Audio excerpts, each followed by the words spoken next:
നമസ്കാരം. എറണാകുളം ജില്ലയിലെ പ്രമുഖമായ കോളേജുകളിൽ ഒന്നാണ് മൂവാറ്റുപുഴയിൽ പ്രവർത്തിക്കുന്ന നിർമ്മല കോളേജ്. ക്രിസ്ത്യൻ മാനേജ്മെന്റിന്റെ കീഴിലുള്ള ഒരു എയ്ഡഡ് സ്ഥാപനമാണ് നിർമ്മല കോളേജ്. ഈ നിർമ്മല കോളേജിലാണ് പുതിയ ചില സംഭവവികാസങ്ങൾ ഉണ്ടായിട്ടുള്ളത്. നിലവിൽ അതിനെക്കുറിച്ച് അറിയാൻ പാടില്ലാത്തവരാണ് ഈ വീഡിയോ കാണുന്നതെങ്കിൽ അവർക്ക് വേണ്ടി ഞാൻ ഒരിക്കൽ കൂടി പറയാം. കഴിഞ്ഞ ദിവസം നിർമ്മല കോളേജ് പ്രിൻസിപ്പലിന്റെ മുറിയിലേക്ക് കുറച്ച് മുസ്ലിം പെൺകുട്ടികൾ കടന്നു വരുന്നു. അവർക്കുണ്ടായിരുന്നത് വിചിത്രമായൊരു ആവശ്യമായിരുന്നു. നമ്മുടെ സാംസ്കാരിക കേരളത്തിന്റെ ഒരു മതേതര കേരളത്തിന്റെ കാഴ്ചപ്പാടിൽ അതിനെ വിചിത്രമെന്ന് തന്നെ വിളിക്കണം. അവർ പറഞ്ഞത്, ഞങ്ങൾക്ക് നിസ്കരിക്കാനായി കോളേജിനുള്ളിൽ പ്രത്യേകമായൊരു സ്ഥലം ഒരുക്കി നൽകണം എന്നായിരുന്നു. ഈ നിർമ്മല കോളേജ് ഇരിക്കുന്നതിന്റെ ചുറ്റുമായിട്ട് ഏതാണ്ട് 3ഓളം പള്ളികളുണ്ട്. അങ്ങനെ ഇരിക്കുന്ന സാഹചര്യത്തിലാണ് കോളേജിനുള്ളിൽ തന്നെ നിസ്കരിക്കാൻ ഒരു സ്ഥലം ഒരുക്കി നൽകണമെന്ന് ഈ പെൺകുട്ടികൾ ആവശ്യപ്പെടുന്നത്. നമ്മൾ ആരായാലും അങ്ങനെ ഒരു ആവശ്യം കേൾക്കുമ്പോൾ അറിയാതെ നോക്കിപ്പോവും. ആ പ്രിൻസിപ്പാളും അങ്ങനെ തന്നെ അവരുടെ മുഖത്തേക്ക് നോക്കി.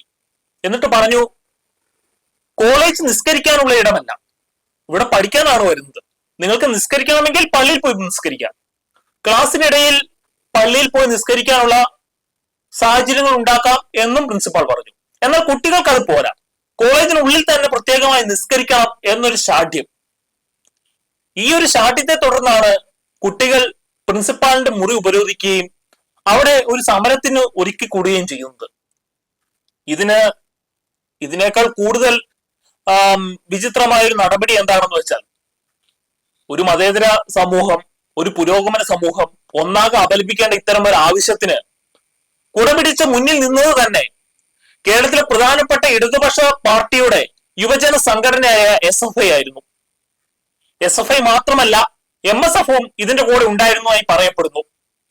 ഇത്തരത്തിലൊരു ആവശ്യമായി മുന്നോട്ട് വരുമ്പോൾ, അല്ലെങ്കിൽ അതിനുവേണ്ടി ഒരു പ്രക്ഷോഭം നയിക്കുമ്പോൾ, ഈ ഒരു SFIയുടെ ഈ നടപടി CPMന്റെ അനുവാദത്തോടു കൂടി ഉള്ളതാണോ എന്നുകൂടി അറിയേണ്ടതുണ്ട്. അങ്ങനെ അല്ല എങ്കിൽ അതിനെ അപലപിക്കുവാൻ CPM മുന്നിട്ട് വരേണ്ടതുണ്ട്. ഇത്രയും പ്രാധാന്യമുള്ള ഒരു വാർത്തയെ മനഃപൂർവമോ അല്ലാതെയോ നമ്മുടെ മുഖ്യധാരാ മാധ്യമങ്ങളെല്ലാം അവഗണിച്ച് കളയുന്ന ഒരു സാഹചര്യമാണ് ഉണ്ടായിട്ടുള്ളത്. ഇപ്പോൾ കൂട്ടുവായിക്കേണ്ട ഒരു സംഭവം എന്താണെന്ന് വെച്ചാൽ, കുറച്ച് നാളുകൾക്ക് മുൻപ് കോഴിക്കോടുള്ള ഒരു ഹിന്ദു മാനേജ്മെന്റിന്റെ കീഴിലുള്ള ഒരു സ്കൂളിൽ ഒരു പുതിയ കെട്ടിടത്തിന്റെ ഉദ്ഘാടനവുമായി ബന്ധപ്പെട്ട് ഒരു ഗണപതി ഹോമം നടത്താൻ തീരുമാനിച്ചു. ഈ ഗണപതി ഹോമത്തിന് പുലർച്ചെ അവിടെ ഒത്തുകൂടിയവർക്ക് എതിരായിട്ട് നിന്നത് അന്ന് ഡിവൈഎഫ്ഐയുടെയും CPMന്റെയും നേതൃത്വത്തിലുള്ളവരായിരുന്നു. അവർ വന്ന് ഇവരെ ഓടിച്ചു പിടിക്കുകയും ഈ പൊതുവിദ്യാലയത്തിൽ മതപരമായിട്ടുള്ള ആചാരങ്ങൾ നടത്താൻ പാടില്ല എന്ന് കർശനമായി വിലക്കുകയും ചെയ്തു. ഇത് കൂടാതെ അതിന് തുനിഞ്ഞ മാനേജ്മെന്റിനെയും പൂജ ചെയ്യാമെന്ന പൂജാരിയെയും സംഘപട്ടം കൊടുത്ത് ആദരിക്കുകയും ചെയ്തു. ഇത്തരത്തിലുള്ള നടപടി സ്വീകരിച്ചവർ, അല്ലെങ്കിൽ അങ്ങനെയൊരു മതപരമായ ഒരു ചടങ്ങിന് എതിരെ വിഘാതമായി നിന്നവർ എന്തുകൊണ്ട് ഇതിനെ അപലപിക്കാൻ വരുന്നില്ല എന്നുള്ളത് അങ്ങേയറ്റം ചിന്തനീയമായ കാര്യമാണ്. മൂവാറ്റുപുഴ എന്ന് പറയുന്നത് മുസ്ലിം ന്യൂനപക്ഷങ്ങളുടെ ഒരു ആധിക്യമുള്ള ഒരു സ്ഥലമാണ്, അവരുടെ ഭൂരിപക്ഷമുള്ള ഒരു സ്ഥലമാണ്. ഇതിനടുത്ത് തന്നെ തൊടുപുഴയുണ്ട്. തൊടുപുഴയിലാണ് ന്യൂമാൻ കോളേജ് സ്ഥിതി ചെയ്യുന്നത്. ന്യൂമാൻ കോളേജിൽ ഒരു അധ്യാപകൻ പഠിപ്പിച്ചിരുന്നു. അദ്ദേഹത്തിന്റെ പേര് ജോസഫ് മാഷ് എന്നായിരുന്നു. ഈ ജോസഫ് മാഷിന്റെ കൈവെട്ടിയ സംഭവം നമുക്കൊന്നും അത്ര പെട്ടെന്ന് മറക്കാൻ കഴിയുന്നതല്ല. എന്തിനായിരുന്നു ജോസഫ് മാഷിന്റെ കൈവെട്ടിയത്?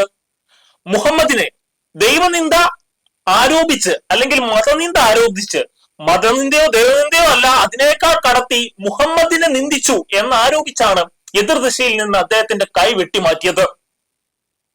മുഹമ്മദിന്റെ നിന്ദിച്ചു എന്ന പേരിൽ പഴി കേൾക്കേണ്ടി വന്ന ജോസഫ് മാഷിനെ അന്ന് ആ കോളേജിന്റെ മേധാവികളായിരുന്ന, മാനേജ്മെന്റ് ആയിരുന്ന ക്രിസ്ത്യൻ പൗരോഹിത്യം പോലും തള്ളിപ്പറയുകയുണ്ടായി. ഒരുപക്ഷെ ഇന്ന് അവരതിൽ പശ്ചാത്തപിക്കുന്നുണ്ടാവാം. എന്നാൽ കാലം അധികം കഴിഞ്ഞു പോയിരിക്കുന്നു.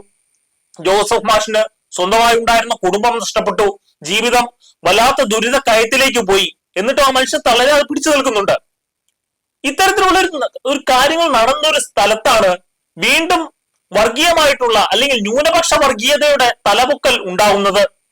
മറ്റൊരു തരത്തിൽ നോക്കിയാൽ, ഇന്ന് ആഗോള തരത്തിൽ ഇംഗ്ലണ്ടിലും ഫ്രാൻസിലും ഒക്കെയുള്ള ശരിയ ഫോർ ദ റൈറ്റ് ഫോർ ശരിയ, അല്ലെങ്കിൽ ശരിക്ക് വേണ്ടി, ശരി നടപ്പാക്കാൻ വേണ്ടി നടത്തുന്ന പ്രക്ഷോഭങ്ങളുടെ കൂട്ടത്തിൽ തന്നെ ചേർത്ത് വായിക്കേണ്ട ഒരു കാര്യമാണിത്. അല്ലെങ്കിൽ അതിന്റെ ഒരു ചെറിയ പതിപ്പാണ് ഇന്ന് നിർമ്മല കോളേജിൽ ഉണ്ടായിട്ടുള്ളത്. എന്ത് വില കൊടുത്തും ഇത്തരം നടപടികളെ ചെറുക്കേണ്ടത് മനസാക്ഷിയുള്ള അല്ലെങ്കിൽ മതേതര ബോധമുള്ള ഏതൊരു കേരളീയന്റെയും അടിസ്ഥാനപരമായിട്ടുള്ള ആവശ്യമാണ്.